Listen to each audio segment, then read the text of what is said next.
naman trend nila before, pagka na-ban yung Rafaela, yung Este, Yung tatlo, yung mga Matilda pala, dinediretso nilang Florin. Florin, or rumerekta sila Rafa eh. Oo, kaya Rafa, any of those heroes. So, magbabago yata ngayon ang ating drafting. Yeah. Dahil yun nga, blue side naman ngayon ang MNNE Evos. So, inuna nila yung Arlott and even Louie. At may priority sila ngayon sa gusto nilang kunin. Again, Coach Bonchan respecting also the Angela and the Harith na ngayon. Ang Harith even in our games, napakahirap talaga. Para sa it's an anti-marksman hero na pwede talaga tapatan lahat. Kanina naban din yung Harith na yan. Pero ang pagkakaiba kasi ngayon, may option kasi ang Blacklist International na wag munang mag-ban ng isang utility type. Kasi kahit may dalawang pick sila eh. Ayan, so bawal yan. Paramis open ngayon. Okay. Hindi ko Paramis yung maganda dito kasi ginagawa nila yung... Naka-Fredrin, parang Fredrin is the flavor. And answer sa lahat. Dahil nga hindi nga naban dito ang Baksha, open din na kunin ng Blacklist International ang perfect counter sa Fredrin na ito. Okay. Ayun na, ninakaw na rin yung Paramis. Wow. Bilis ng sagutan ng mga picks natin. So, parang na-foresee na rin dito nila Coach Boncha na, ayan, ang next nila na pwedeng kuhanin is Paramis. Question dito is, kukuhanin ba ni Lancy yung Vexana? Ay, yung Valentina. Valentina ba si Lancy o kukuha ba siya ng Vexana? Or ipaprayo na ba ni Miles yung healers? Oo, yung healers. Kasi yung Minotaur kanina parang medyo... Gulans no? Hindi siya maka-moves para pagkabit niya ng Minotaur Fury, kailangan tumama yung mga Despair Stomp niya. Ayun, Moskov ulit. So part talaga na strategy nila kung tutuusin yung Moskov. So ibig sabihin, kailangan nila dito ng pang-prolong. Novaria. Wow. More on Vision naman. Vision, yung long range. At kanina nabanggit ka din sa Analystan ni Reptar and also ni Coach Pao na may late game power spike yung Moskov na to. And for now, maybe Minana Evos, na foresee nila na in case magkulang sa early game, bawi tayo sa late game. Yeah, it's the same for Coach Bonchan. You have a very slippery Benedetta in your hands. Plus, meron ka pang Baksha. Mabilis na naman yung lineup ni na Coach Bonchan. Look at this, meron ka pang Paramis. So lahat yan kayang umall-in doon sa Novaria. Every time na hindi tumama, yung tawag ng mga players dito yung pagpumukol. Ano yung pumukol? Basta yung banat, yung Star Shatter. Oo, yung tawag nila dyan. Yung pala yun? Pag pumukol na yung Novaria, the problem here para sa lineup ng Aminana is ang bibilis nitong lineup ni na Coach Bonchan. Abangan nila yung pukol, easy pick-up sa Novaria kasi may Paramis, may Baksha. Pag pumukol ang sanga ng isang ibon, yari ang ibon. Basta yun na yun. Sobrang lalim mo talaga ngayon. Na gusto ko talaga maintindihan. Pag pumukol, magkakabukol. Magkakabukol. Meaning, ang bilis. Sinabi to ni Coach, ni Coach Expert, Paolo Expert kanina na mabilis yung Benedetta eh. So hindi ako magtataka kung pwede mag-load ulit dito ang Blacklist. sina Coachy, Coach Bonchan. Yep, and binanout na din dito ang Minotaurs as well as the CC. Also, isang favorite din na, favored nga na i-ban out ang Hellcurt dahil we can actually agree na pwede rin din ang Baksha na yung jungler dito. But so far, parang they're trying to turn this because may nakita din tayo sa ibang region na niro-roam din to Niro-roam din yung Hellcurt eh. Tsaka factor talaga, ibig sabihin, parang dito for MNNE Evos, ang taas na respeto sa mga global na type of heroes. Ayan, speaking of global, isa sa mga global heroes doon is si Cheap, so ayaw nila dito ng pang-teleport. So parang you're left with, kung ikaw yung Blacklist, parang post 5 ba dito yung Paramis kasi viable naman siyang post 5 din or mag-hard tank pa rin dito. Wala na si Edith, wala na si Arlott. Hard tank ata to, Chantel, for hard me. Tank. Kung ikaw ay si Haji. Tingin ko, make it simple si Bonchan dito eh. Yue on the Paramis, pwede. Unless tapatan nila yung Novaria, no? Ano pa ba pwede pang tapat dyan? Vexana? Mage na hero. Pwede pa nga silang pwede pa silang maglilya dito eh. Ayaw nga, may dulas pa. Hindi, good thing that you mentioned that kasi kung gusto mong i-force out yung mga dash out ng isang Moskov para hindi nga sila makapenetrate agad. Yun yung pwede gawin. Again, Spider-Miles average 7 assists per 10 team kills this season. So the highest among all players with minimum of 20 games played. Spider-Miles on the roam. Tingnan natin kung kakayanin ni Spider-Miles. Ang bilis. Again, ang lineup ng Blacklist International. Ito yung madulas na ube. Kung may ganun man, usually malagkit yun eh. Pero ito, madulas. May gatas, kumbaga na may condense. Parang, merong ube champurado share ko lang. Ube champurado. Talaga? Meron. Oo, kasi pinupuro kayo, ubi halaya eh. Oo, parang ganun yung gustong gawin ng... kaya kailangan nila ng catch. Ayun yung catch nila, yung Tirizda. Ayun nga, kinuha na yung Valentina. Sino? So, Valentina mid. Rome. Rome. Or mismong Novaria Room. Or Novaria Rome Novaria Rome. Oo, Novaria Rome. Medyo goals kung i-roam natin. Ako lang Kasi sa it's a good damage point na nakita mo ito agad, Majin. Kasi you were talking about the Valentina early on dahil nga merong Faramis. Kung extended team fights kang binana to Minotaur, gusto nilang gawin to against Black Ice International. Kaso tanong nga lang, yung backline kailangan depensa agad. Sino magdedepensa ngayon ng backline ngayon na either for the Moscow or for the Novaria? Oo nga, kailangan mauna sila dito lagi. Kailangan sila yung magsiset up ng play. Oo. Novaria Rome, tagal natin din nakakita nito, no? For in a while. Oh, yes. Uy, Grok! Okay. Graki. So, for the Grok dito, yan yung usually maganda din pang sagot sa Novaria kasi pwede siya sumalo ng mga Star Shatter. Or, pagdating doon sa late game, mabilis din na mag-reset ng mga objectives with the Guardian's barrier. So, magiging crucial dito para sa MNNE Evos yung magiging performance ni Lancy pagdating doon sa... Pwede kasi siya yung mag-wall charge, gayahin niya, para yun yung setup play naman nila. Kung may possible na mga ganong outplay, but I think in terms of lineup, nakuha na naman ni Nabon yung gusto nila mangyari. Fast-paced na naman eh. Dulas at kunat. Yun yung lineup ng Black ngayon. Kailangan maging ready dito yung MNNE. Dapat matitindi yung mga Star Shatter na galawan vision game ni Spider-Man dito para malaman niya saan manggagaling yung Baksha, saan manggagaling yung Grok, and lalong-lalo na yung Benedetta. Well, pati nga yung lineup rating in favor for Blacklist International kasi pinag-usapan natin kanina on how the backline will be penetrated for MNNE Evos. So either you force out because there were moments in the game kanina na napo-force out nga, but it's game number 2. Itutuloy ba ito ng Blacklist International or babangon nga ba ang MNNE Evos for this game? May kita natin na difference dito in terms of pagkuha ng jungle is tumulong si Domeng. Muntik ka na. Wow, muntik pang manakaw ni Haji. Parang kanina pa nagkakaroon ng pangbibiglang plays. Action to. At ginamit din niya nga yung flicker agad-agad to delay that Fredrin sa first minute of this game. Pero good attempt para kay Haji dito. May vision siyang makukuha. Pero tutulungan siya ni Lancy at ni Spider-Miles. So parang ang nangyayari dito since more on the mages yung hero ng MNNE Evos ay talagang nagkakaroon ng vision. Na-reset ni Kaizen yung purple. Okay. Na-miscalculate niya yung damage ng purple. Medyo may delay ng konting segundo dito. Si Kuya Kaizen.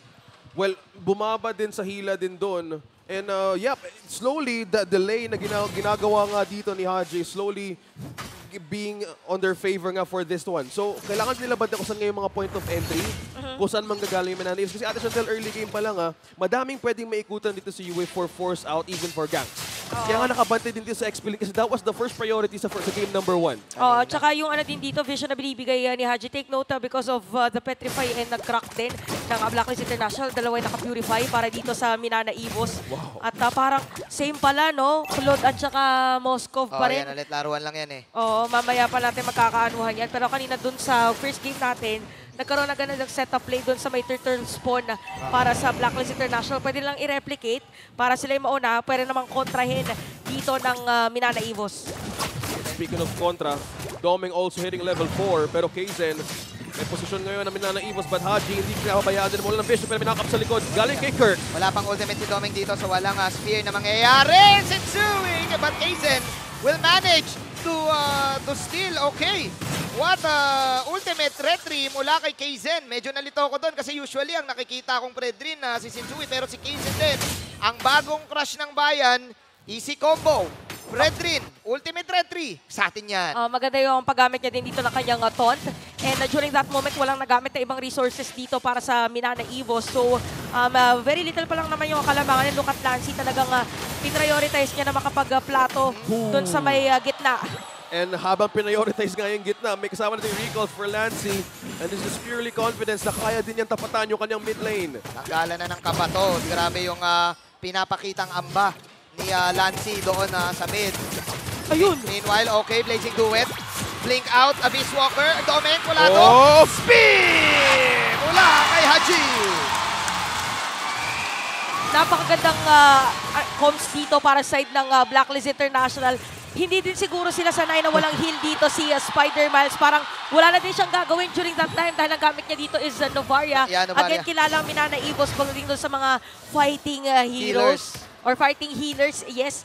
At dahil dyan, lumamang na si Oheb pagdating doon sa may gold lane. And we really have to commend yung rotation na ginagawa dito ng Blacklist for the space para kay Oheb. Wow. The confidence ng Blacklist International here in the bottom side. At nagpapalitan nga sa Noricos. Meanwhile, on the XP lane, penalty zone kay Sensui. Kirk, volado. Kirk, pero may passive yan. Goods pa rin si Kirk. Medyo makuna din si Kaizen. Patsinsui, sino-cover lang. Okay, tumama dito yung spear. Mag-go ba si Domeng dito? Domeng, hindi niya pa rin pinaabangan siya ng Blacklist. At yun na nga, Blacklist will take the kill together, of course, with Yue and Oheb na nag-ultimate. Grabe yung delay dito na pagkakagamit ni Yue sa IMU niya na Netherrealm. Mga 0.2389 seconds bago niya gamitin. Wow. Ibig sabihin, kailangan niya i-calculate kung kailan niya gagamitin yung mga skills niya. Again, mas prolong ka pagdating sa teamfight, ikaw mas may edge. Yun ang ginagawa dito ng Blacklist International. Pwede na lang i-replicate dito sa ating turtle objective. And ito yung binabanggit natin na pwedeng pang-reset, nag-rock sa objective. It's the combo with the Faramis and the Grok. So kung kailangan paulit-ulit nilang gawin ito, precise at tama ang mismong pagpindot ng Netherrealm. Yeah, ang galing din ng pagpindot ng Grok block. Another reset. Para kay Haji, ito na yung mini-mention nga kanina, the opportunity of this Grok. So Haji really stepping up sa laban na to. Pero anyways, may mangyayaring laban. Sa gitna, si Kurt penalty zone on 3 pero wala na siya. I think that's safe. Tingnan natin, makakuha siya ngayon ni Oheb. Oheb with a free kill. Oheb, BMI out. Spear will connect. Will Domeng go? Hindi. Tingnan natin, Haji ang may iwan. Haji, matutot lang ng onte. Folks coming out from Lancy. Hindi tatama dito yung pukol. Spider-Man ay magbabak na. Hindi pa rin titigilan muna ni Kaizen yung turtle pero reset pa mula kay Haji. Tingnan natin. Grok block. May vision ang Blacklist International. Grok block. No Grok block. Free turtle para kay MNNNE. So ang ginagawa ngayon ng MNNNE Evos to compensate yung kagandahan din ng ginagawa ng Blacklist International in terms of hero kills is sinesecure na lang muna nila yung kanilang mga objectives. So in terms of goal difference, medyo almost same. May difference lang pagdating dito sa mga mid laners, both Lancy and Yue. Pero kung titingnan natin sa build, more on hiwa-hiwalay naman. So merong si Swift Crossbow dito si Oheb. Actually, pa isa-isa niyang binuo kanina. Nag-chapsuy muna siya. Tapos dumiretso corrosion side kanina dito si Domeng. At magandang utilization din, no? Kasi again, that's how you sustain your lane. May konting kunat, pero ngayon, Sensui, iniikutan nga ngayon na si Kaizen. That's the stun, that's the taunt. Inabangan yung Abyss Walker, kaya ng-spear ngayon mula to si Domeng. Pero merong magandang ultimate doon. Si Lancy pero hindi pa naman tinigilan. Habang Jerks lang ang natamaan ng ultimate ni Kaizen.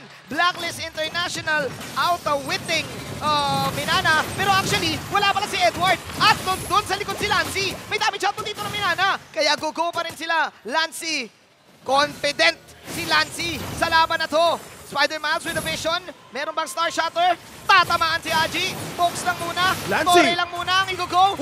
Recalls mula kay Lancy. Okay, very aggressive talaga si Lancy.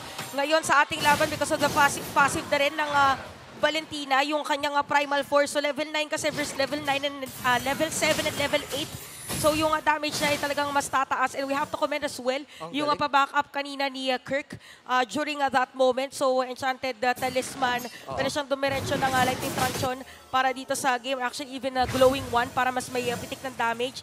But para naman dito kay Edward, kay Yue rather, Necklace of Durance most probably ang next niyang i-build. At naging different din yung adjustment ni Edward dahil nga may kunat nga din dito ang MNNNE Evos. From game number daw, si Halberd gain Hunter Strike. Superiority on the damage dahil mismo din ni Terizla, anti-Cura. So there's an exchange for defense that they want to capitalize kung ano nga yung nasimulan nila. That's 700 gold lead at hindi bibitawan ng MNNNE Evos. Another free turtle objective na hindi makuha ng Blacklist International. Hindi bumibitaw yung MNNNE dito sa kahit na nagkakaroon. Kahit na nagkakaroon ng lead yung Blacklist. Ang nakikita natin ginagawa ng MNNNE dito, dinadaan nila sa... Ay! Bumalik si Oheb, napilitan siya! Oh, okay! Nandoon si Haji para iligtas siya. Tingnan natin, Oheb will survive. Nice blazing duet. Habang ginugo ngayon si Haji.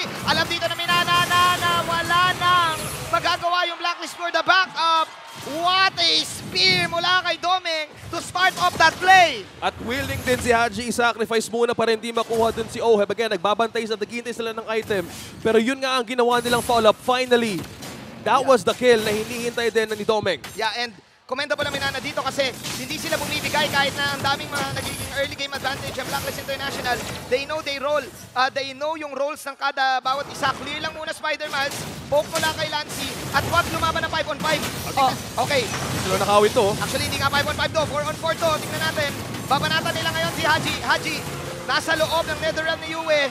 And that is the discipline ng Minana. Magbaback sila ngayon. Grabe gumamit ng Shadow Strike dito si Lancy, kaya din nahihirapan yung ibang mga players ng Blacklist International na pumasok.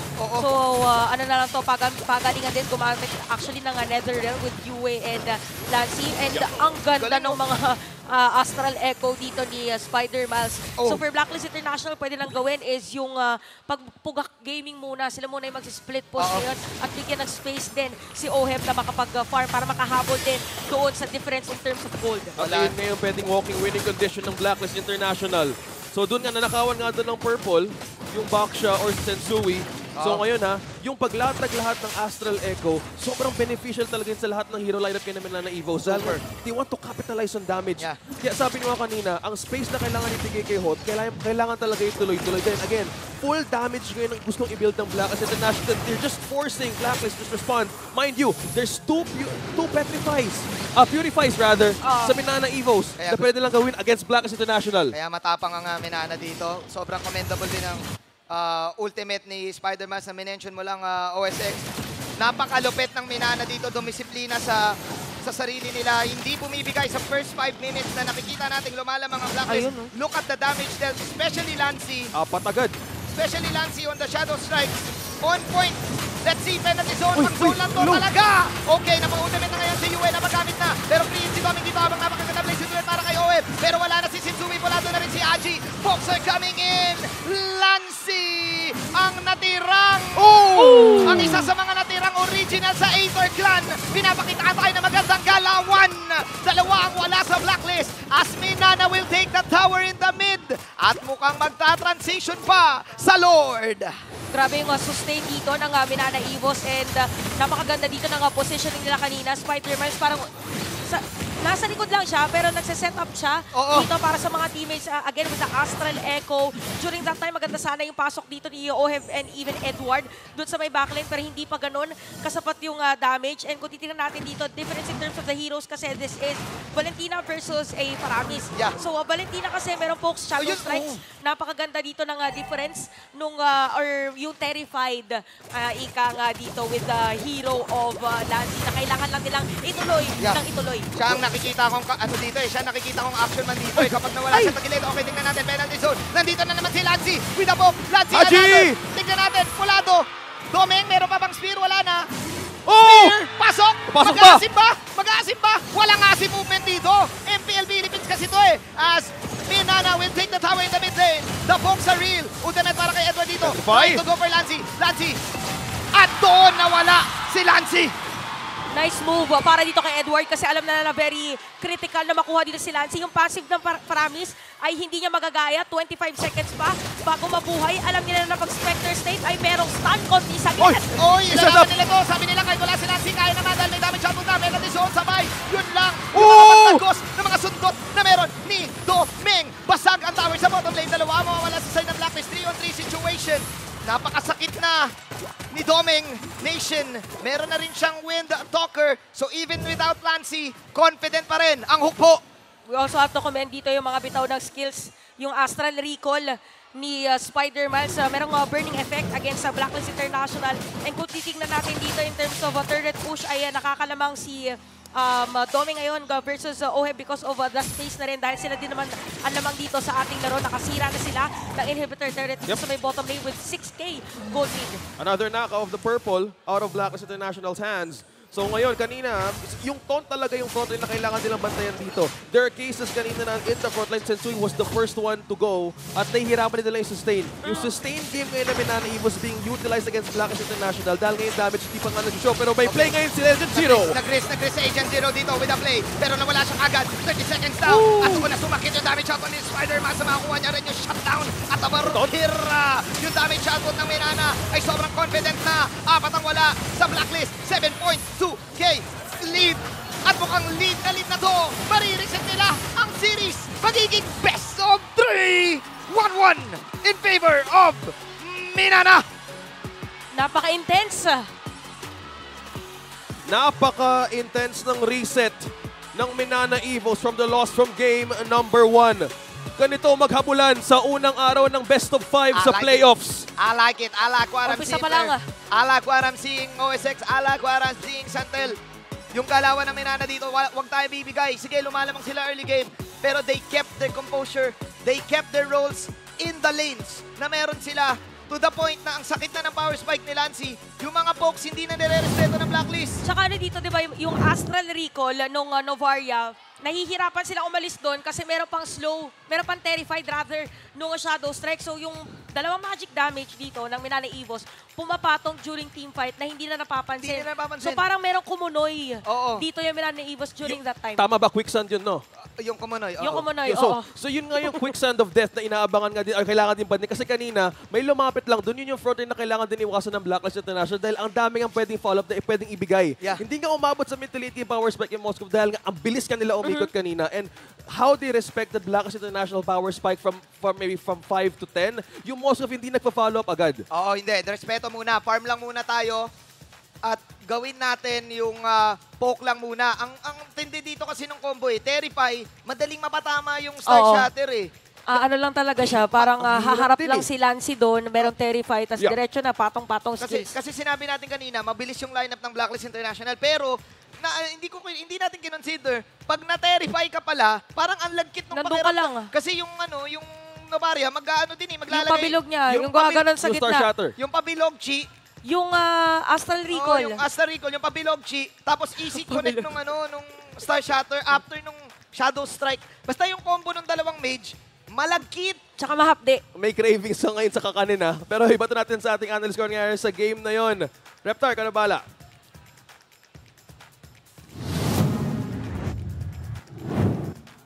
Thank you, casters. MNNE Evos takes game number 2, 1-1. Coach Paolo Expert and I, we were talking here.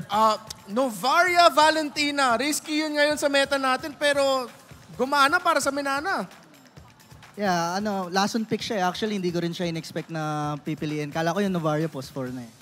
Yeah, I'm pretty sure that's what everyone was thinking at the same time na parang, talaga Valentina nung lumabas siya sa second phase. But looking at the picks, paired up with a Fredrin and of course a Terizla, were those the right picks to make a Novaria Valentina work? Yeah, yung Fredrin Trisla kasi, pag nag-Novaria Valentina sila, kailangan nila ng frontline. Those two heroes gave MNNE those two tanky heroes sa frontline. Yeah, got that front line, and of course, Miles still looking cold. Thwip, taking game number 2's MVP, the Novaria pickup.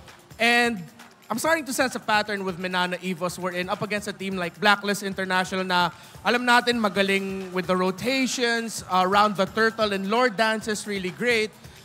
MNNE Evos, I don't know if you could agree with me here, is that they sort of really want to play for bigger control, map-wide control, something like that. What do you think? Parang nahalata ko sa kanila, they're more into team fights right now eh. Parang poke muna, tapos team fight after na mapaproc nila yung Faramis ulti, tapos doon pa lang sila mag-i-engage pag na-force na nila yung Faramis ulti ng kalaban. And of course, we all know when it comes to poking down the enemy compositions, it's a Novaria that's really good at that job. 6-0 and 7 with a KDA, a 93% kill participation for the MVP of the game. Alam naman natin in the early game, MNNE Evos got the 3 turtles. Was there something that you remember from their early game rotations na tumatak sa memory mo? Actually, para sa akin, medyo ahead nga yung Blacklist nung una eh. Pero nung early game, since super teamfight heavy nga yung MNNE Evos, and nakukuha na ng Valentina yung Faramis ulti, doon sila lumalamang. Doon sila nakabawi, pinopoke ng Novaria, yung Paramis, and then, yun nga, forcing the ulti. And that makes sense because like with MNNE EVOS, beautiful entry from Kirk, by the way. I'm glad that na-highlight yung play na to, and this would eventually lead to the win for MNNE EVOS.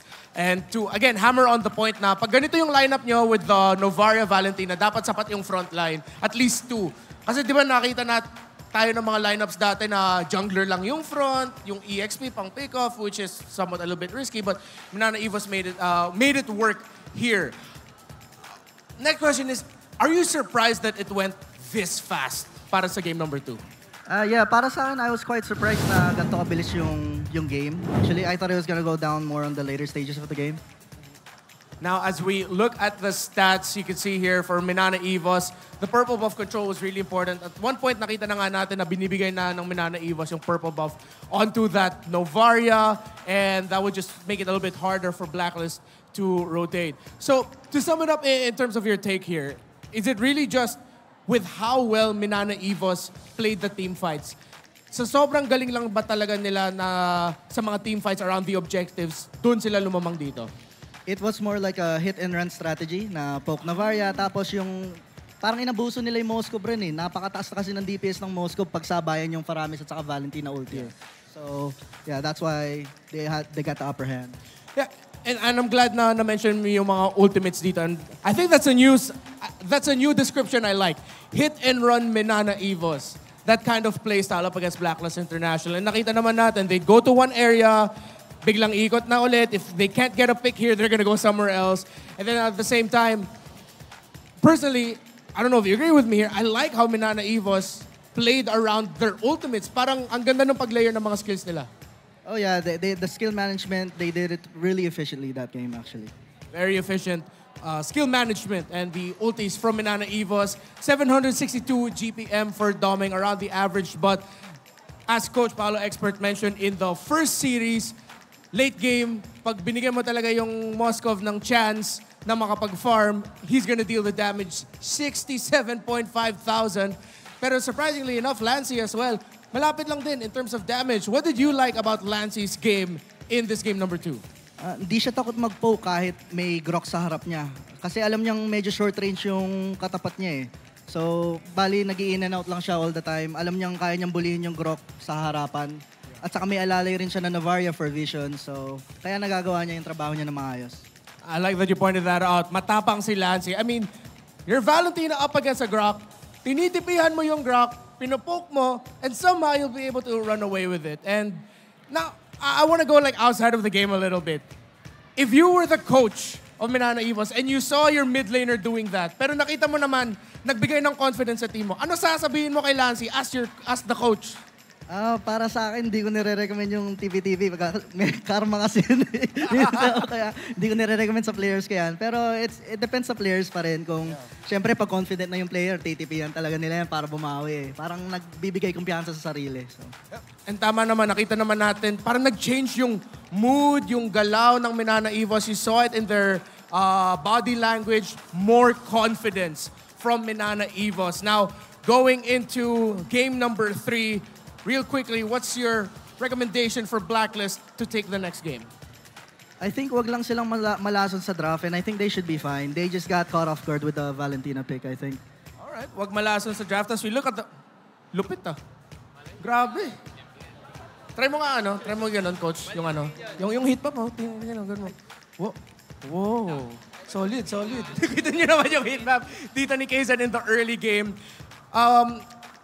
For me, it wasn't a super wow game from Kaysen, but on the side of as a jungler, as a Fredrin, as one of the frontliners, he did his job. Oh yeah, definitely. So for Kaysen, really, he just got to do his job properly. And I think pinakita naman dito, especially in this game, and in the series so far, just how important Fredrin is in the meta. So, do you think in the next draft, will Fredrin still slip through the cracks? I think so. Kasi super high contested yung hero na yan eh. Objective taking kasi super lakas ng Fredrin. So. Alright, so real quick, we gave an advice for Blacklist International. Ano naman ang advice mo for MNNE EVOS to take game number 3? I think since gumana naman yung draft nila na yon, hopefully makahanap sila ng lesson pa or something more na makakasabay sa teamfight na end macro ng Blacklist. Ooh, the Poison Tigers lasunin ang Blacklist with the recommendation of Coach Paolo Expert for MNNNE EVOS. Let's see if it'll happen. And nakita naman natin, gumana para sa kanila, of course, with the Valentina swerve pick, putting the Novaria into the roam, a position that we haven't seen in a while for that hero kasi parang ang dami ng high invade ngayon, minsan nape-pressure yung Novaria and they made it work. So, the Exorcist skins for Hayabusa and Granger are now available alongside exclusive items. Enjoy 50% off on your first 1x draw every day and get a permanent exclusive item in your first 10x draw. Kagura and Yuzhong's Exorcist skins are joining the prize pool. Grab them while you can. Coach Paolo Expert, gusto mo ba mag-giveaway ng skin? Pwede naman. Pwede naman. Pwede naman. Champions Arena, do you want Coach Paolo Expert to give away skins? Well, parang ayaw ng skin na. I'm asking again. Do you want Coach Paolo Expert to give away skins? I'm sorry. Not really. You're gonna have to give away a lot of skins now. Let's toss it over to Mara and Hans for an interview with some special guests.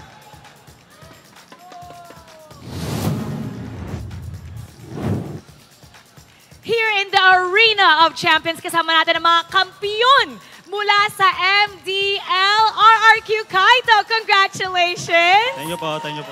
Grabe, you guys defeated the two-time MDL champion.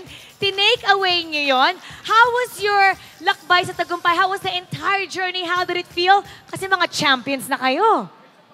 Ano po, sobrang masaya po, pero at the same time, sobrang hirap. Lalo na, ayun, ngayon lang po yung global ban.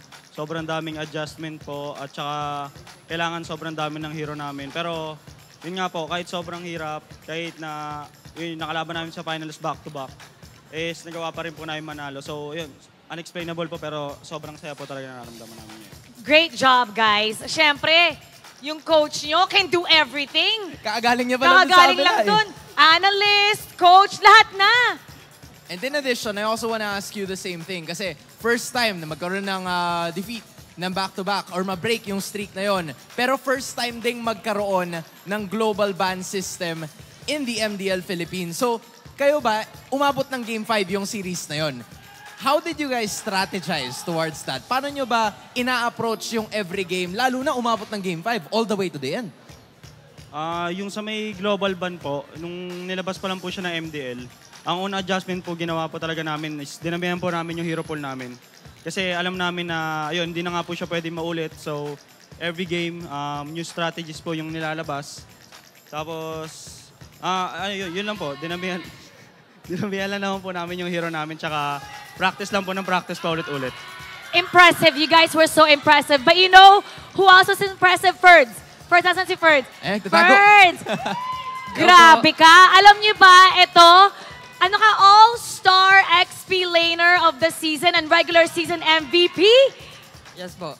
How was it for you? How happy are you? At gaano ka-importante kasi you topped it all off with a championship. Una-una po, sobrang saya ko kasi hindi ko akalain na makukuha ko yung all-star MVP and yung regular season MVP. Hindi ko po makukuha yung day dahil sa coach ko, sa mga kampi ko at sa mga sumusuportang fans. Impressive and humble. Pero syempre may tanong tayo dito. Kasi kung sino mananalo dito sa ating MPL, pupunta ng MSC. Ano yung tanong natin dito? Alright.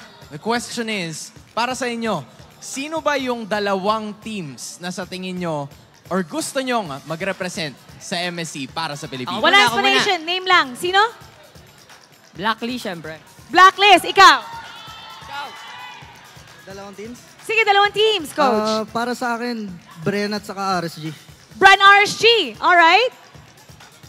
Para sa'yo, sino naman? Ako para sa akin, Bren sa RSG din. Bren RSG, kumopya kay coach. Siyempre, idol si coach eh.